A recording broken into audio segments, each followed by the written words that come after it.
आज हम आपको जो है ना इस वीडियो के अंदर सिखाएंगे marginal probability distribution for discrete variables.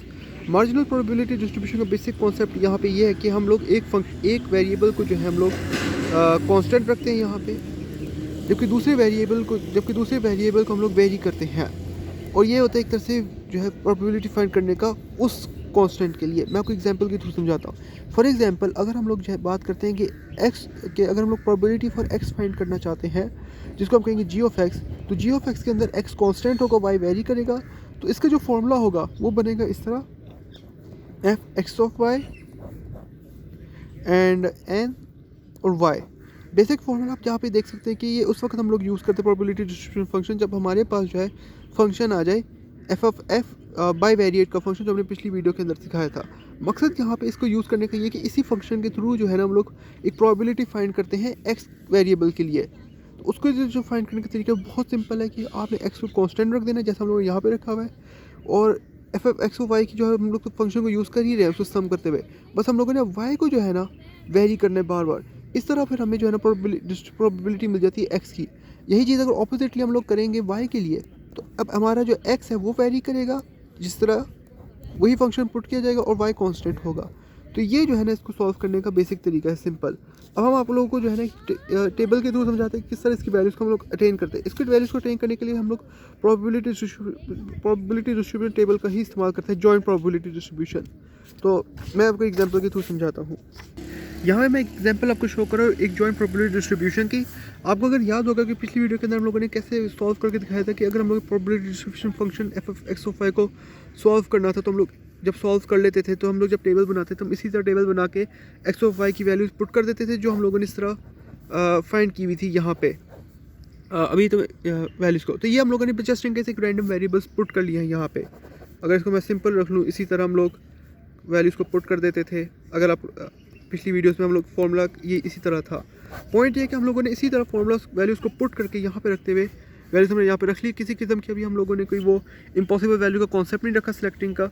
अब मेन सवाल ये कि हम लोग इसमें से जो है हम लोग मार्जिनल प्रोबेबिलिटी को फाइंड कैसे करेंगे। हम लोग जानते हैं कि हम लोगों ने एक को कांस्टेंट रखना होता है और एक की वैल्यू वेरी। अब यहाँ पे अगर हम लोग यहाँ पे देखें सिर्फ इस रो को, तो यहाँ पे जो है ना हम लोग y की वैल्यू वेरी कर रही है, कभी 0.10 हो रही है, 0.15, 0.20, लेकिन x की वैल्यू क्या रह रही है, कांस्टेंट 0। तो इस लिहाज से जो यहाँ पे जो वैल्यूज हमें मिलेंगी जी ऑफ एक्स, जिसे हम कहेंगे जी ऑफ 0, और ये 0 जो है ना बेसिकली y के जो है ना सम के इक्वल होता है जो हमारे पास यहाँ पे बन रहा है।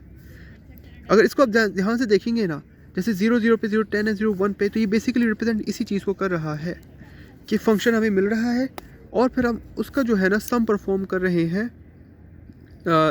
0 से n तक, ये जितना तक वैल्यूज है हमारे पास। तो इस सब का जो सम होगा हमारे पास वो आएगा 0.45। यही चीज़ हम लोगों ने इधर करनी है कि जब हम अब जो x की वैल्यू वो y 1 है, यानी कांस्टेंट है, डिफरेंट नहीं हो रही, तो वो रखा जाएगा हमारे पास 0.35।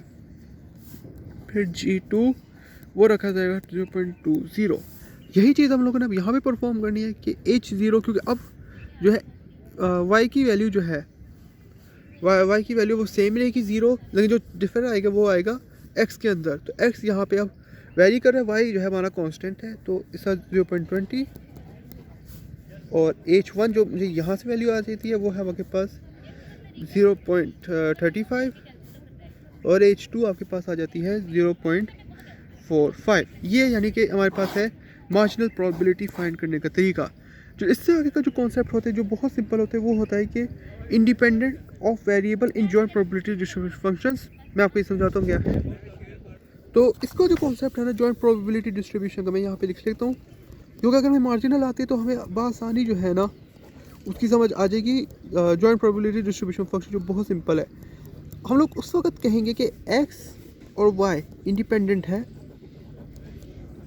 जब आपके पास जो है एफ एक्स ऑफ वाई ये आपको पता हो, h ऑफ x ये भी पता, h ऑफ x नहीं था, ये है h ऑफ y और g ऑफ x। अगर ये वैल्यूज़ आपको पता है सारी, जो हमने इस तरह हमने दिखाया फाइंड कैसे करते हैं, हमें इसको भी फाइंड करना था जो यहाँ पे थी। हम कह सकते हैं x और y उस वक्त इंडिपेंडेंट होगा कि जब एफ एक्स ऑफ वाई का कोई भी एक फंक्शन जो है वो बेसिकली इक्वल हो जाता है G of x and H of y के। बस सिंपल।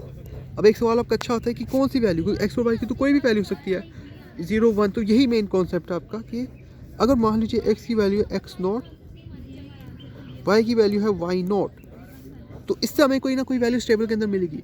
अगर वो वैल्यू इस तरह इक्वल होती है कि g ऑफ x नॉट कोई भी वैल्यू से, जैसे अगर इधर ज़ीरो है तो g ज़ीरो पे जो हमारे पास बन रही है वैल्यू वो ये है, ये मल्टीप्लाई हो जाए h y नॉट की वैल्यू। अगर y नॉट की वैल्यू हम लोग जैसे मिसाल के तौर पे 2 रख लिए है, 2 यहाँ पे, तो वो ये होगी।